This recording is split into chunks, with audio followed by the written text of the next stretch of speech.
Hello, everyone. Welcome to the live stream. Welcome to our Friday Lives with Galt Advocacy.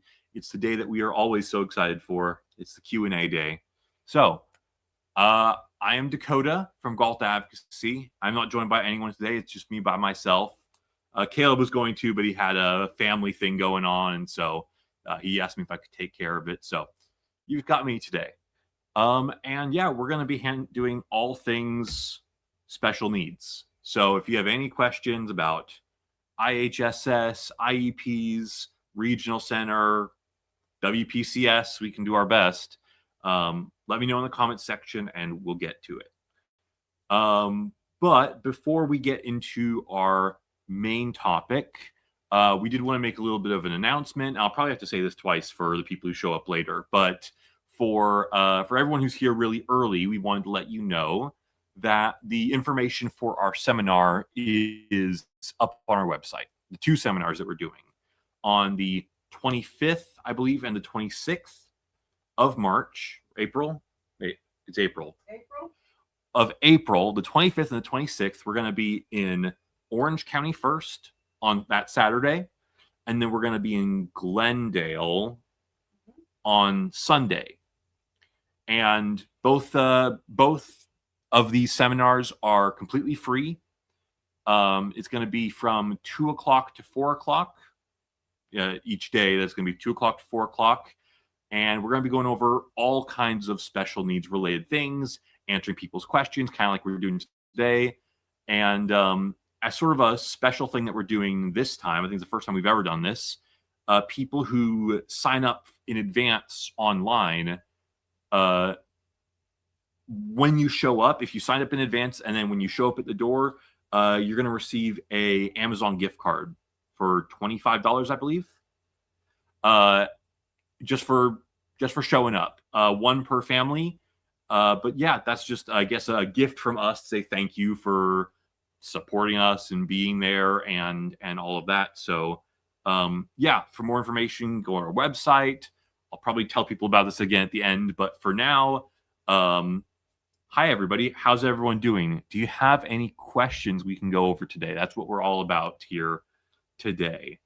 If anyone missed last week, we were talking all about WPCS. Was that last week or was that 2 weeks ago? I don't remember. That was last week. And that was, I thought it was a really interesting one because it's a program that so few people know about, and there was a lot of collaboration, a lot of back and forth about some of the finer points of it because, you know, only a handful of people have actually gone through the process themselves. But we can talk about anything we want today. We can talk about IHSS, protective supervision, special education, regional center. I know a tiny bit about like SSI and adoption. Someone was saying they wanted an adoption, like adoption assistance live coming up, so we might schedule that at some point in the future. But if you have questions right now, I'll do my best. Is there anything else any other topics that have been big lately that we wanted to talk about, or we're waiting for questions to come in? I want to give them a basic rundown on taxes, who is and who is not taxable. Right. Yeah, we're probably going to do a short about this pretty soon, but there's been a lot of discussion back and forth about how taxes interact with IHSS. That if you are a provider who travels and you know you don't live with your recipient, then you're taxed just like anybody else. But if you're a provider who is a live-in provider, a family member, just someone who's in the same household, then you fill out the form, you send it in to, you know, when you do your taxes, and your taxes will be exempt from, I don't know if it's just federal, if it's federal and state, or the other way around, but I'm pretty sure it's exempt from both. And that's how it's been for quite a long time now. There was some discussion. I think some people got confused thinking that they were going to start getting taxed because there is a new exemption. It's going to affect, I think, this year or next year that over time will no longer be taxed for anyone. So if you were someone who previously was getting your hours as a provider taxed, that the overtime would no longer be taxed, something along those lines. I'm not an expert in this field. And some people were getting confused because the social workers were telling them that the live-in providers who never were taxed at all, that they weren't a benefit of this, that their overtime would be taxed. But that wasn't correct. I think that was some that the live-in providers were now suddenly going to get their overtime tax, but that wasn't it. It was just that they're not benefiting from the overtime no longer being taxed because it never was in the first place. So that's my understanding of this topic, this conversation that's been going on. If anyone has more questions about that, we can discuss it further later. But we're probably gonna try to put out a short video about that and give some clear answers to people's questions on that. All right, I see we have a handful of people here already. If you're here, if you just want to say hello, that'd be great. And also, you know, where is it? Oh yeah, this thing. I got it. Give us a like, share it with someone who you think might have some questions, because we want to help you with whatever they've got going. And if you find this information helpful, go ahead and follow us here on Facebook. All right, I did see something show up. Anna said, hello, just curious, is it still legal to refuse to sign a medical release during the first initial assessment for IHSS?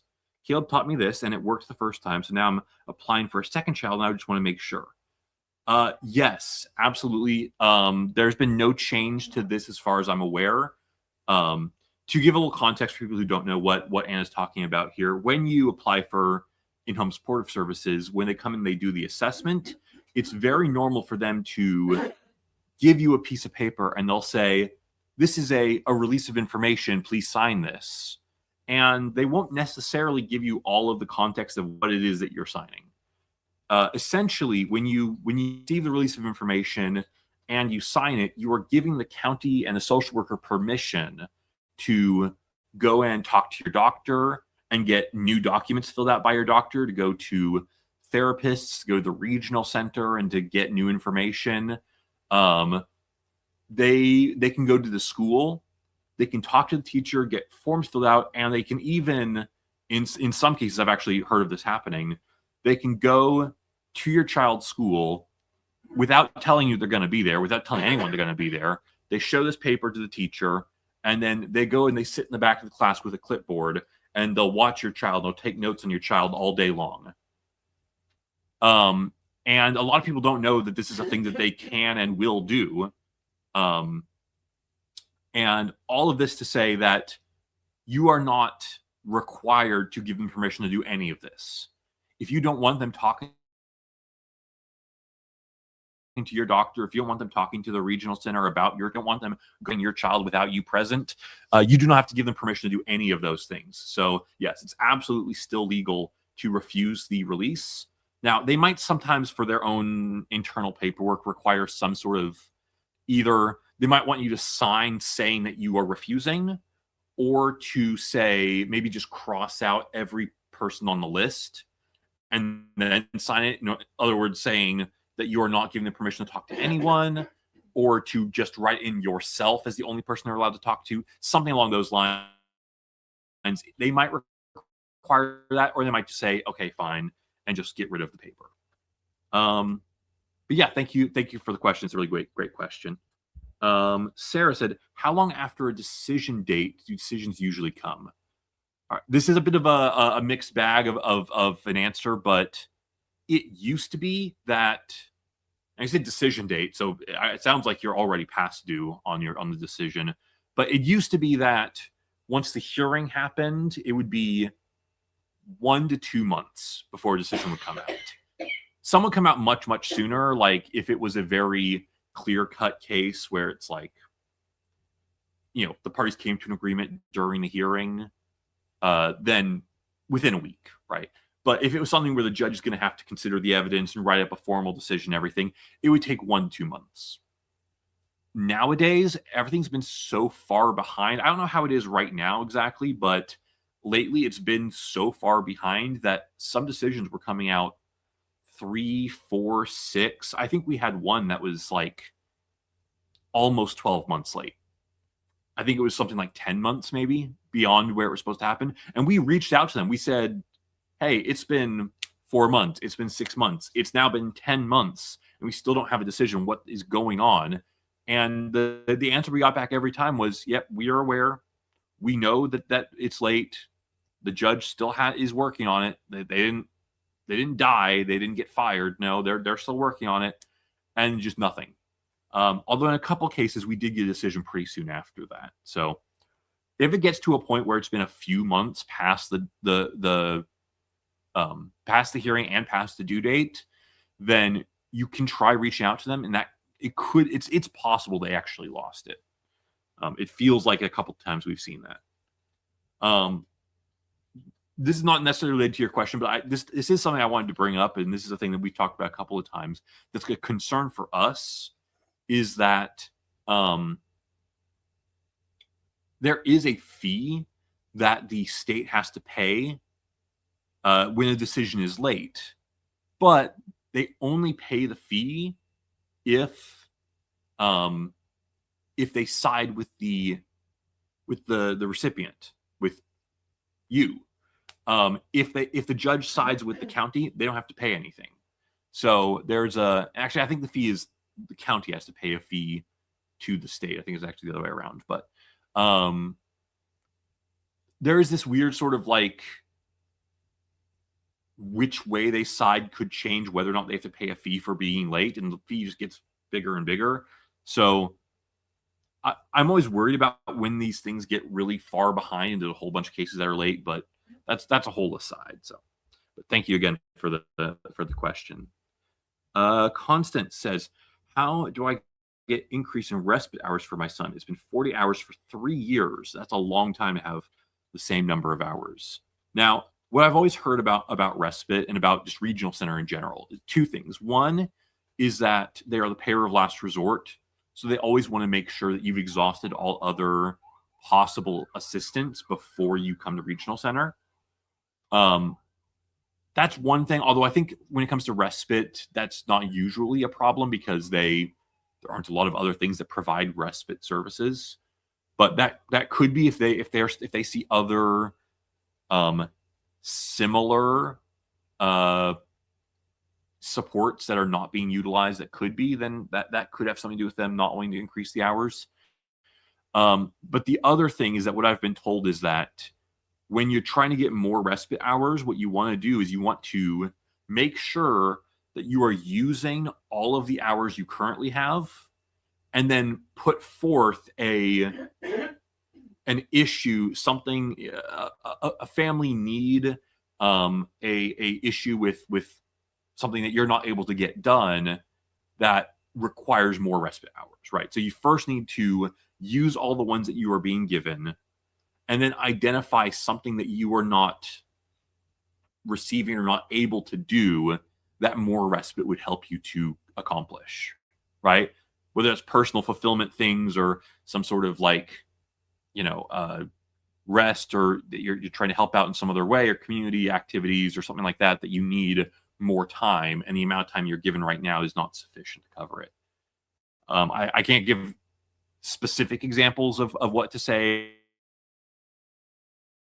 I think it really depends, but yeah, that's going to be sort of key, is make sure it's all being used and it's not sufficient. That's what you have to show them for them to consider more.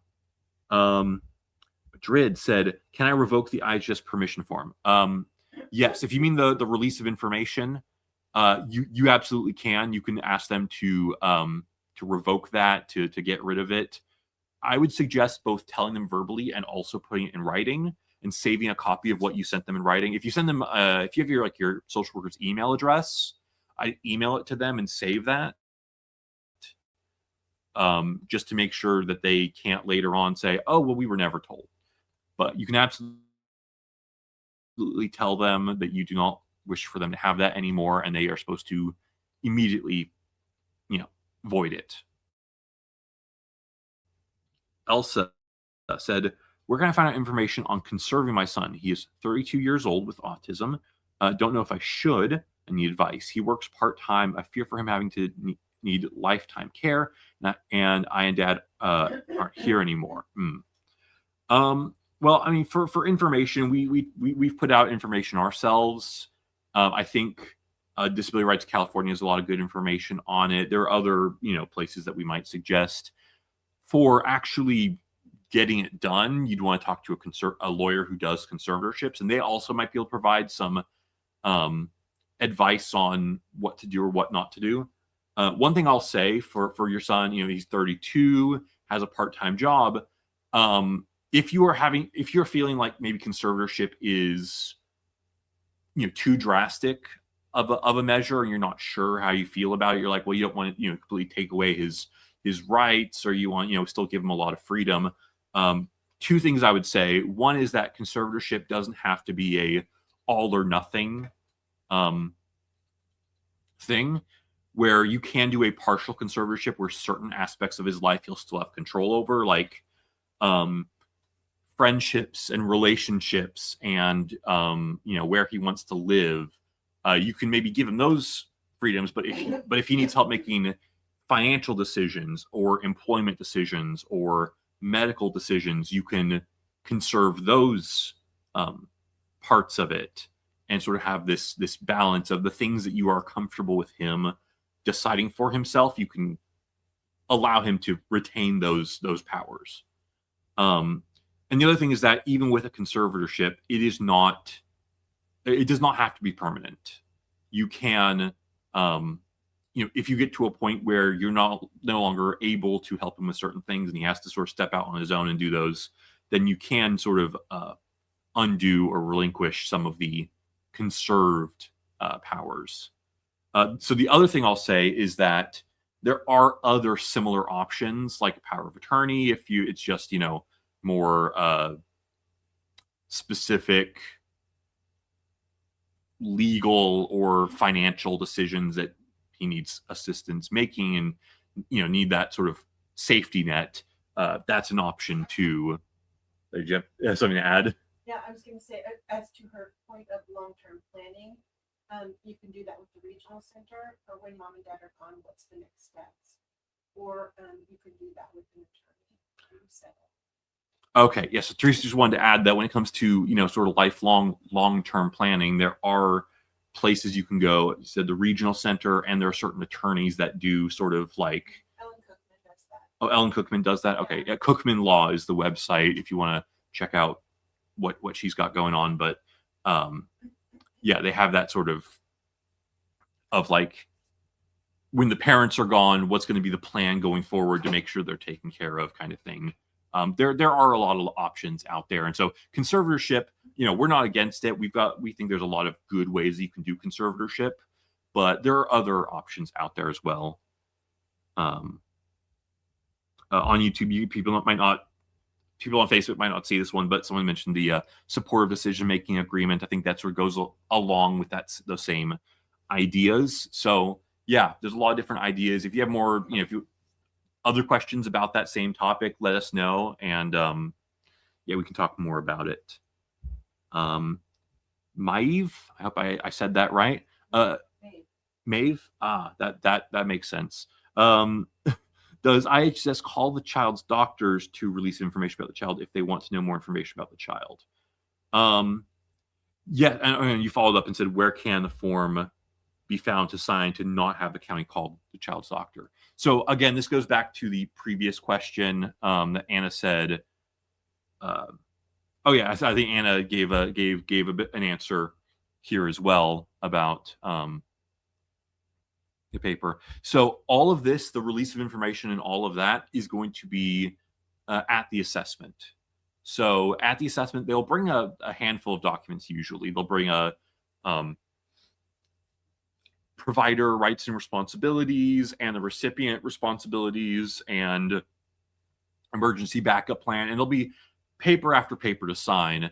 And not always, sometimes they don't bother even bringing this form, but sometimes they will bring the release of information form, and it can go by a couple different names. There's not one set form. Every county uses something different, but it'll say consent to release medical information or release of medical information or release form, something along those lines.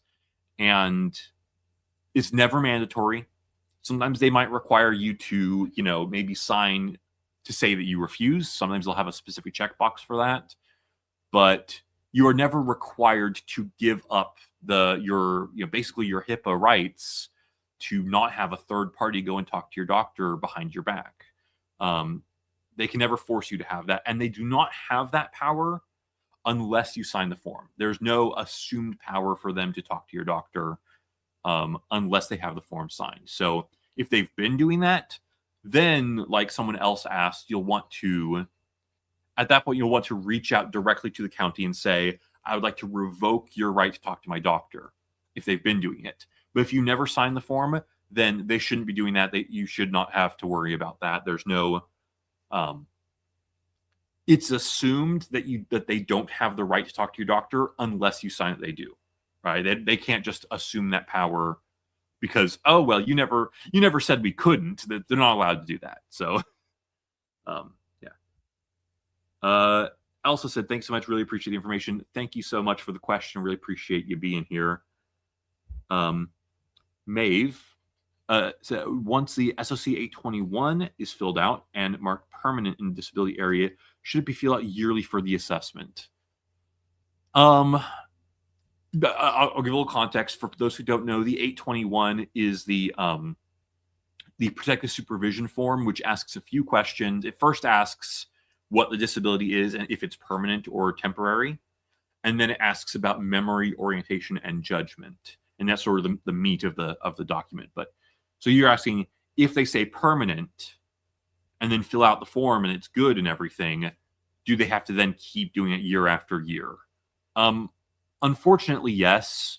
I don't know of any. There's no specific law or regulation that'll say that as long as the doctor says it's permanent, that there's no need for it anymore. The need for getting a new SOC 821 is pretty much always dictated by the county. It would be unreasonable for them to expect it more than once every year, but generally, if the social worker asks for it at the next year's assessment, you should probably get it. Technically, you're not required to provide it to them. They can make decisions based on their other information, but it's very likely that they will deny if they don't get a new one if they've asked for it. If they don't ask for it and they think, okay, clearly everything's the same, clearly, your son or daughter, or father or mother, clearly nothing's changed. We're just going to keep the hours the same. Then you don't got to worry about it. You don't got to get them a new form or anything like that. But yeah, generally, if they ask for it, you got to do it. And that's just a way that it is. All right.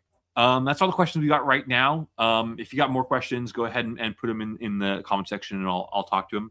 There was one thing. Let me see if I can find it. There was one question that was sort of prompted something else in my head. It was about the release of information. I mentioned how with that release, people can't, the social worker can just show up at your school and unannounced with a clipboard and observe your child all day long and take notes. I had said, and I think this is still true, that a lot of people don't know that it's possible that they're allowed to do that if they have the release. But there was one assessment I went to that I thought it was so funny that one social worker actually put this forth as like a benefit, or like, don't you want to sign the release so that I can go to your child's school and watch them? I had an assessment and the parent said, they brought the release information. The parent said, oh no, we don't want to sign that. And she's like, oh, well, I won't be able to talk to your doctors, won't be able to talk to the regional center and get documents filled out if you don't sign it. And the parent's like, yeah, I don't want to sign it. And then the social worker really trying to sell, or trying to close the deal, said, but if I don't, if you sign it, I'd be able to like go to your child's school and take notes and sit in the class and watch them. The parent's like, no, I'd really rather you didn't. I don't really want that to happen. And that's the one thing I just thought that was kind of funny that one time, because pretty much everyone I've told this to is like, Yeah, them talking to my doctor behind my back, going to the school without telling me, just sort of showing up unannounced. I don't want any of that to happen. It's shocking, right? It's like I didn't think they could do any of that stuff. And then this one social worker just thought it sounded like such a great deal. Like, why wouldn't you want them to talk to your doctor or talk to the regional center and go and take notes on your child without you present? I mean, that's just one of those things that I guess there's just a different point of view on these things. Well, as we're waiting for questions, and we got a lot more people here now, I'm going to just quickly go over again what I said at the very beginning of the video, which is that we've got the information for our seminars up. It's up on our websites. I think the signups are actually good to go. Okay, so we're up to do the signups for our upcoming seminars. They're both going to be in the LA area. The first one is Orange County on the 25th of April at 2 o'clock. And then the other is in Glendale. I keep almost forgetting that. Glendale on the 26th of April, also at 2 o'clock. So that's Saturday and Sunday. First one in Orange, second one in Glendale. And it's going to be 2 hours talking about all things special education related, basically all the same kind of topics that we talk about here. But Myra's going to be doing it. We're going to have like a whole, I think we're going to have like a whole girls event where it's going to be Myra, the other Myra, who's sometimes here on the live, Nicole, Connie Chi, you said is going to be there. Oh, not Connie. Michelle from our front desk. Michelle, who works at our front desk. A lot of if you ever gotten involved with us as a client, you've definitely talked to Michelle before. And Lori, who helps out with the hearing. She's an advocate. So it's going to be a whole girls' day down in LA. And the special thing that we wanted to mention that we've never done before is that if you sign up ahead of time, and then when you show up for the seminar, we're just going to be giving out gift cards for people who've signed up ahead and show up. One per family. Teresa, I want to make sure I said that. $25 Amazon gift card. So it's just a thank you for people who have been following us, who are, show up to these events. We don't want to sit in a room talking to nobody. So we appreciate when people show up and ask questions and all kinds of things like that. So yeah, if you know anybody who is in that area, wants to learn about IHSS or just wants to show up for 2 hours, we'll stay for a little bit afterwards. People want to come and just talk to us one-on-one and ask us questions. And if you sign up ahead of time, you can get a little money to make up for the gas if you have to travel there, or the afternoon that you didn't get to do other things. You have to go and get lunch somewhere. So we figured make up for the price. All right. Looks like we have another question that just came in. Maeve, thank you so much for all the questions you provided today. What are the chances of receiving PS when during the assessment, the child doesn't really show much signs of safety awareness, but it's all in the IPP and the IEP? Now you say doesn't show much signs of safety awareness. Do you mean like they don't show signs of danger, like they're not doing anything dangerous during the assessment? Because I think that's probably what happens more often.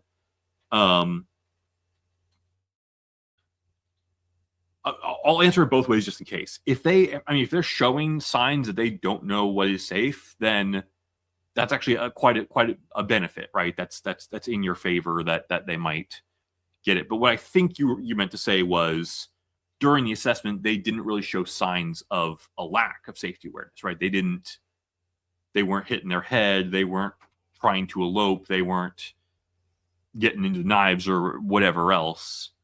They didn't do that during the assessment, but those things are in the IPP and the IEP. I think that's probably what your question was.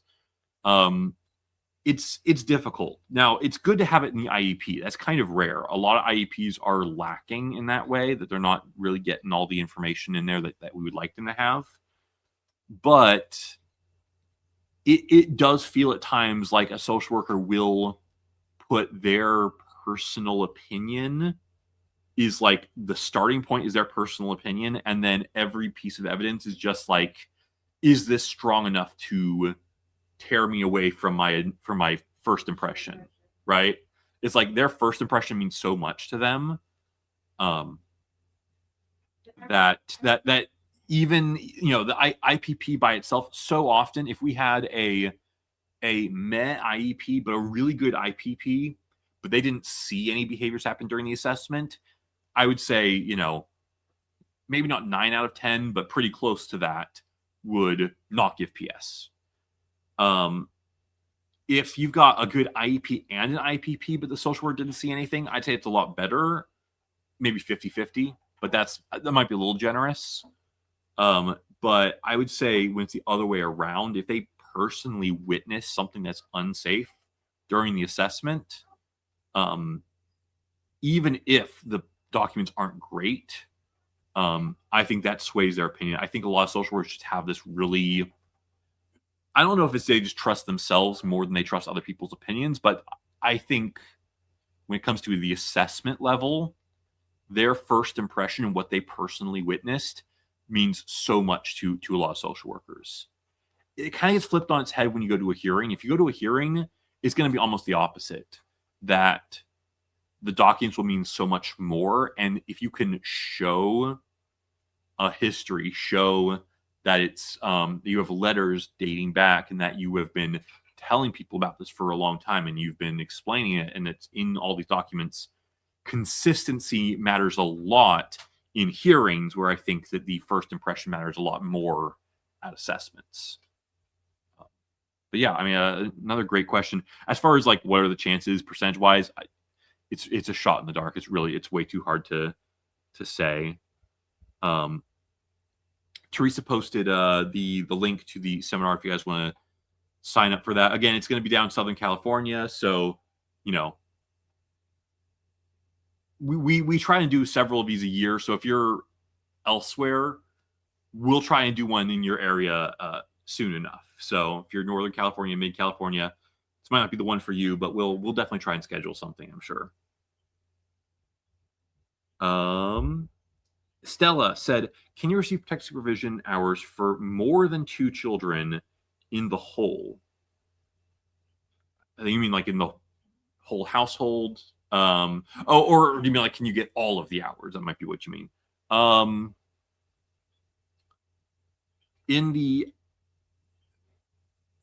A single provider cannot. I'll just say that flat out. In fact, a single provider can't even take all the hours for just 2 children. If you have more than 2, then I don't even know if 2 providers. The quick math: 1 provider can do 283 hours. Protective supervision for 1 child is 195. So 2 children is almost 400 hours. So that's way more than 1 provider can do. 2 children, definitely 2 providers can do. Can 2 providers do 3 children with protective supervision? Well, yes. I'm just saying if it was just protective supervision, I don't know. So the thing about it is that once you get protective supervision, you probably have other hours on top of that as well, which will push you towards 220, 250, which will get you really close to the provider maximum just with 1 child.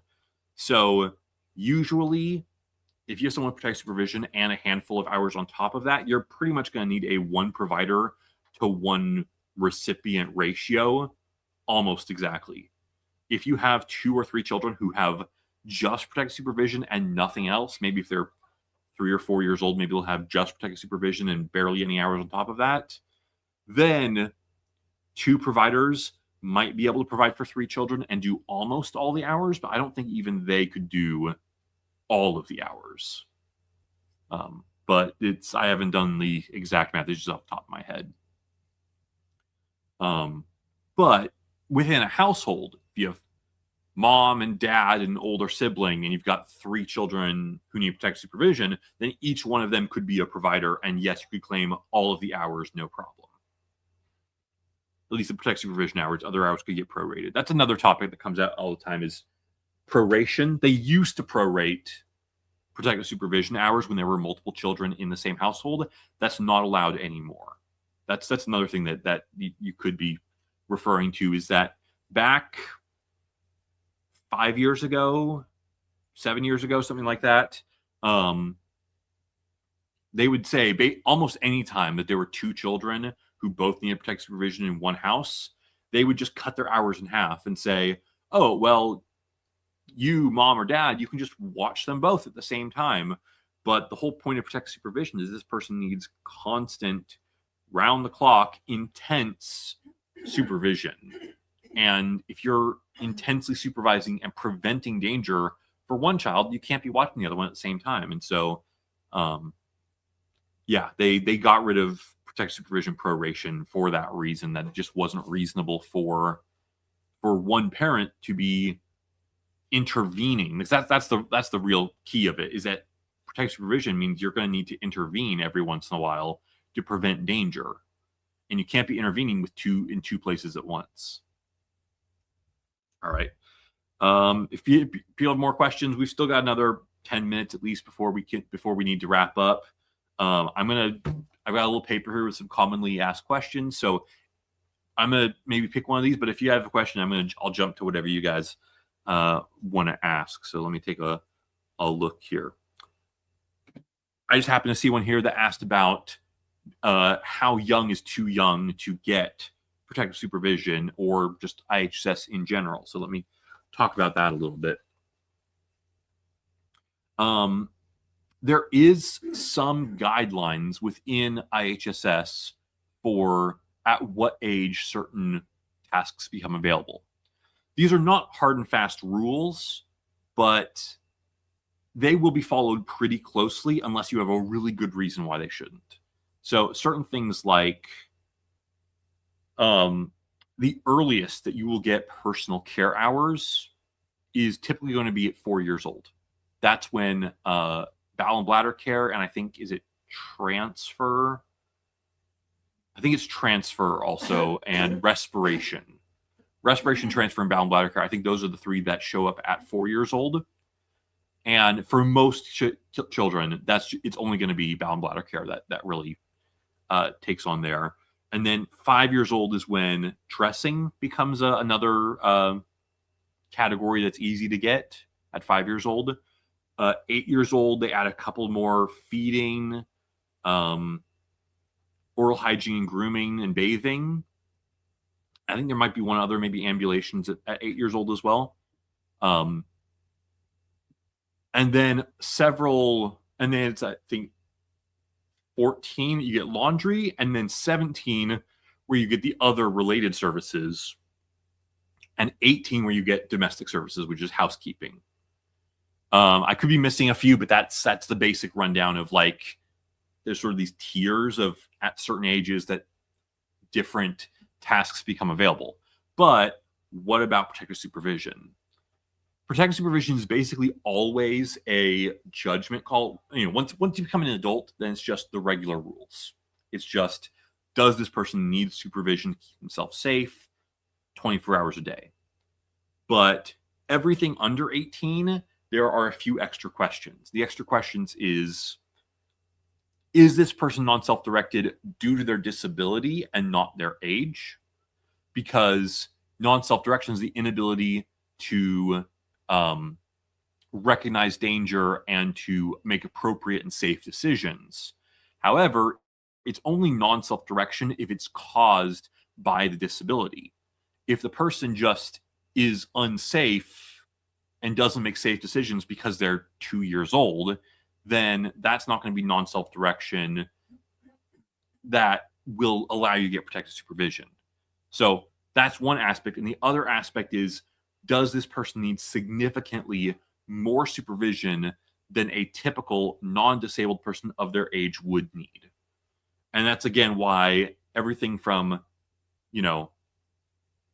4 years and under is a lot harder to get protective supervision, because they're making this judgment call of weighing, well, how much supervision does this disabled 3-year-old with autism need compared to just any 3-year-old who generally doesn't know that much about safety or how to keep themselves safe in most environments. How much more supervision are you having to provide to the 3-year-old with a disability? And the important thing to remember is that more supervision is not strictly that you're spending more time, but it also has to do with the frequency of intervention and the intensity that you're having to watch them. I